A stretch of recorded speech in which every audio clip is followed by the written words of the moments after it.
Coming to you, Sanskar colony గురించి వచ్చింది కాబట్టి, అంటే సినిమా మీద కొంత నెగిటివిటీ ఉన్నమాట వాస్తవమే, but your character got much appreciation. So ఆ క్యారెక్టర్ చేయడానికి ఒక డేర్ కావాలి, అందులో కొత్త కుర్రాడు ఇలాంటి క్యారెక్టర్. సో లైఫ్ ఆగిపోతుంది క్యారెక్టర్ చేస్తే థాట్ రాలేదా చేసే ముందు? ఆగిపోతే నా సినిమా నేను ప్రొడ్యూస్ చేసుకున్నాను అనుకున్నాండి. రైట్.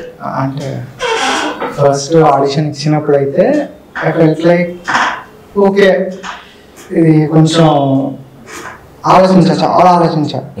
మనకి ఇలాంటి టైంలో ఫస్ట్ ఎవరు గుర్తొస్తారంటే బయట జనాల కంటే మన రిలేటివ్స్, మన ఫ్యామిలీ. మనం ఎక్కువ ఆలోచించాం, మన పేరెంట్స్ వీళ్ళు ఉంటారు కదా, మన ఫ్యామిలీ వాళ్ళు ఏమనుకుంటారు, పేరెంట్స్ కూడా ఎక్కువ ఆలోచించారు, రిలేటివ్స్. ఎగ్జాక్ట్లీ, రిలేటివ్స్ అంటే పేరెంట్స్ రిలేటివ్స్ ఏమనుకుంటారు, ఇవన్నీ థాట్స్ ఉంటాయి అనమాట. కాకపోతే ఇప్పుడు ఎలా అంటే మనం ఇనిషియల్గా ఇండస్ట్రీలోకి ఏ ఫీల్డ్లోకైనా వెళ్ళినప్పుడు మనకి ఇనిషియల్గా తెలియదు అది ఎలాంటిది, అది ఇది అని. అంటే జనరల్గా అంటుంటారు ఇది చేసే కెరియర్ ఆగిపోతుంది అది ఇది అంటుంటారు. కానీ ఇప్పుడు అట్లంటే నేను కూడా చెప్తాను, నేను రేపు సీఎం అవుతా అని చెప్తా, అయితే లేకుంటలేదు. అట్లా చాలా మంది చాలా చెప్తారు. బట్ ఫైనల్గా నేను ఏం డిసైడ్ అంటే ఐ గెట్ ఎక్స్పీరియన్స్. అండ్ ఆ మూవీ నేను చేయడానికి మెయిన్ రీజన్ ఏంటంటే ఆ సినిమాలో ఏదైతే ఉందో story, I know 3 people, 3 boys for whom that scenario happened in real life.